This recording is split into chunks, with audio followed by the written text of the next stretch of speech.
And lots more sunshine to come across the UK over the next few days. Whilst it stays a little bit cool for some coastal areas, the rest of us, temperatures are on the rise. Who's in charge in Tehran?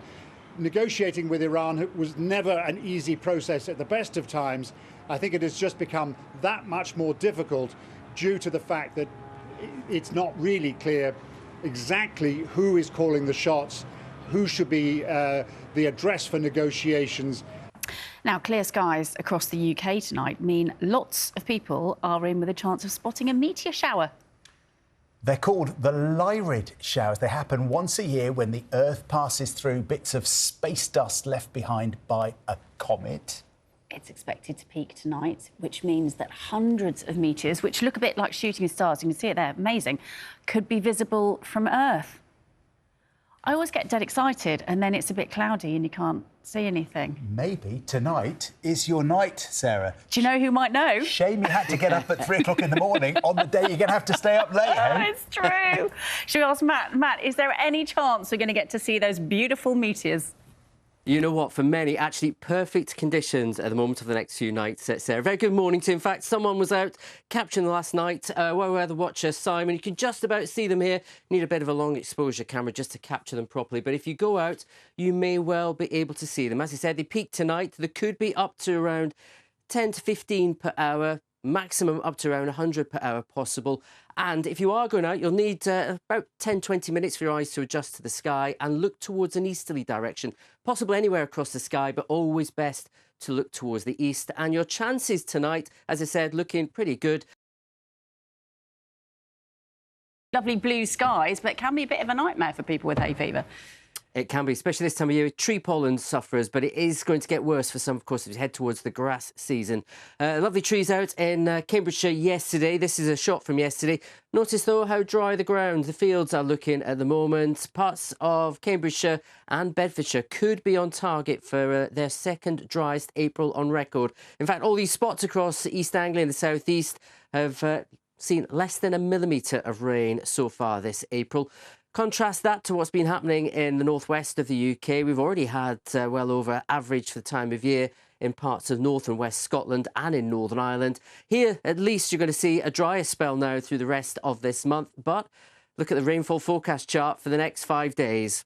Very little on it. Just a few splashes towards Devon, Cornwall. That's mainly today and also across the northeast of Scotland. Otherwise, it is a dry outlook across the country. As we've said, hay fever sufferers, it isn't great. And certainly today, high pollen levels across the south, medium or low elsewhere. Back to you both.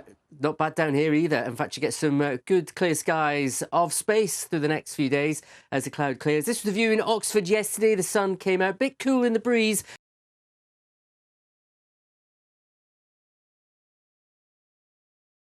Wow. Morning, both. Yeah, you don't need to go all the way into space to see a gorgeous view of what is down here. Look at this. Western Scotland this morning. It's been a thoroughly wet April so far in the west of Scotland, but most skies like this, temperatures up to 20 degrees possible later this week. Yes, Nikki, we have got quite an incredible sighting tonight, potentially. There's always a potentially in there. We have got the Lyrids meteor shower to look forward to. They reached their peak tonight. They have been happening last few days. 10 to 15 meteors per hour. You could see many more if the sky is clear enough. You need to look towards the east. So I'll get to this evening's forecast in a moment. This afternoon, though, it looks like this. We have a lot of sunshine, which leads to the potential of clear skies overnight tonight. So there's really not a lot of cloud through this afternoon. What do you reckon, Darren? Will I see you in the mosh pit at Anfield? Big fan, you know. One of these days, see what I did there? We're going to get some rain across the UK, but not anytime soon.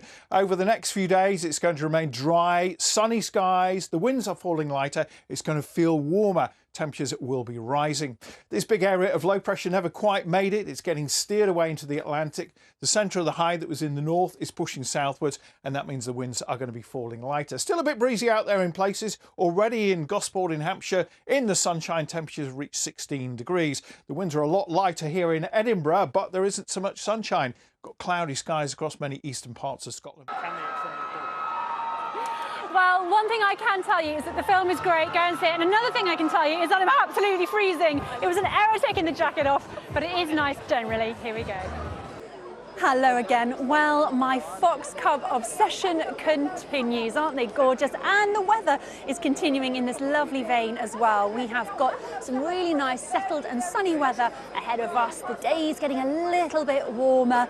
Still some chilly nights though, and it will still be just that bit cooler at the coast with that onshore easterly breeze coming in. Inland, we could get up to 18 or 19 degrees tomorrow with high UV. So let's show you the outlook. Lots of sunshine on its way. The temperature's gradually climbing. Still those cool nights with that high UV and high tree pollen too. From me, from Meryl, from all the gang here. That's all. And despite how they might have looked on the day, all three runners are already planning their next marathons.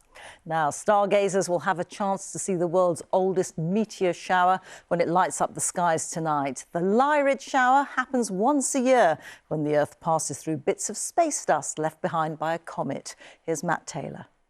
With the first recorded sighting back in 687 BC, the Lyrid meteor shower remains the oldest recorded meteor shower still visible today. The peak in activity comes tonight, but the Lyrids have been visible in the sky around the world, including here in Norfolk last night. And for once, stargazers in the UK may have the weather on their side. To be with a chance to view them, you'll need a dark spot free from light pollution with an uninterrupted view of the sky. You're also going to need to allow your eyes about 10 to 20 minutes to adjust to the darkness. And whilst the meteors could be visible just about anywhere across the sky, they originate from the Lyra constellation, so best to look towards the east. Your reward could be anything up to 100 meteors per hour in the most active spells. And the good news is most parts of the UK will get clear skies at some point tonight, although western areas will have high cloud early in the night and some eastern parts perhaps misty low cloud later. Matt Taylor, BBC News. Looks stunning. Time for a look at the weather now. Here's Louise Lear. Hi, Louise. Hi there. No rain, significant rain in the forecast so far this week and very little to come as well for the rest of the week. But West has been best in terms of sunshine and warmth today. Beautiful day today. If you're after sunshine, we had a lot of it throughout the day from morning right the way through to now, so we should enjoy some late evening sunshine. We have, however, had a bit of a breeze. It's an easterly breeze, so it hasn't actually felt especially warm, especially through London, lots of wind tunnels. So it hasn't felt warm, but the temperature is on the rise over the next couple of days. Now, tonight we have clear skies, so at least for now, we have the Lyrids meteor shower to look forward to. If you look out towards obviously London has a lot of light pollution, but if you're in an area where you can see the night sky, we're looking at 10 to 15 meteors per hour, maybe more. Look out towards the east whilst we've still got those clear skies. We were joined by Brendan Williams, who's in the Welsh coastal city of Bangor, and by Rob Mayer, who is in Walsall. Brendan. Rita, welcome to Bangor Conwy Morn, a brand new constituency merging several old ones, so its sheer scale alone is interesting. Let's start behind me. Ynys Môn, Anglesey, sometimes called the mother of Wales because of its fertile land, so farming has always been a big issue there. So too has energy. Anglesey is known for nuclear, solar, wind, all things which can split opinion. Tourism is really big too, but could a new Welsh government scrap controversial plans for a tourism tax? Now, head back over the Menai Strait from Anglesey and you end up where I am in Bangor. There's a university here, so education really matters. There's a large hospital up the road, but the health board across North Wales is in special measures because of its performance. Now, from here, head east on the A55 towards Llandudno on a busy day, and you will very quickly understand why transport links are always a burning issue here. And Llandudno, of course, is somewhere where people like to go and retire, but don't forget 16-year-olds have the vote in this election and they will want their voices heard too. So all in all, a big patch, a lot of varying issues, a lot to get to grips with, Rita. Brendan, thank you. Let's go now to Rob Mayer in Walsall. Yeah, welcome to the Black Country, best known as the birthplace of the Industrial Revolution. The chimneys, the smoke and the furnaces thought to have been the inspiration for Mordor in Tolkien's Lord of the Rings. It's high-tech industry that dominates these days, automotive and aerospace. But it's on the green spaces on the edge of this region, which is home to 1.3 million people, where a real battle is raging. Residents here in Aldridge in Walsall say they are under attack from developers who are trying to take advantage of government changes to planning rules, which ministers say will make it easier to build much needed houses. The Conservative-run council here recently lost a planning appeal against one of these developments. There have been big protests, and many people tell me this is an issue they'll be thinking of when they cast their vote. In the many towns across the region, it's issues like community safety, the state of the roads and a struggling high street, which are high on the agenda as people head to the polls on the 7th of May. And in a short while, join me from the very top of the Battersea Power Station chimney, where I'll bring you the forecast and unrivaled views across the capital. Well, Alex is the top of the iconic Battersea Power Station in London. Alex, beautiful views over the capital where you are. Absolutely, Mary. Good evening. Yeah, what a wonderfully stunning day it has been today. High pressure firmly in control all around us, so it only felt right to bring you the forecast at high.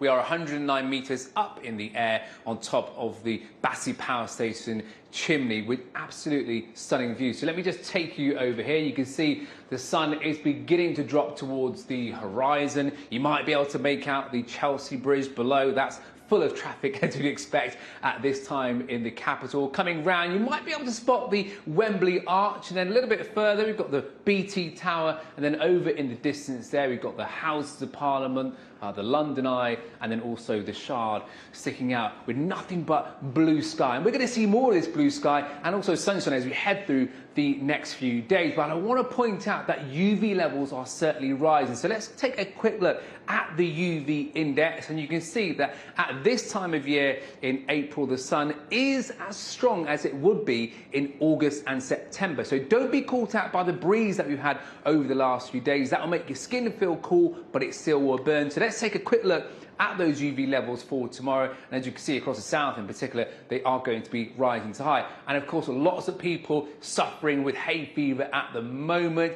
Those levels also rising with the settled conditions. Remember that those levels will be high in the morning, and then in the evening, during the daytime, the pollen is suspended up in the atmosphere. Right, let's take a look at the forecast.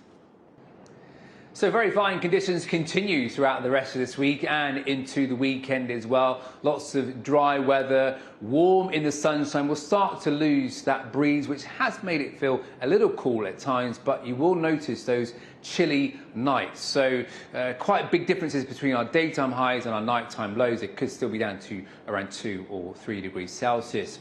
So that's the way the forecast is looking this evening. I just want to leave you one more time with that view across the capital. The sun, as I say, beginning to dip, and it will be setting at 8 minutes past 8. Beautiful. Alex, thank you.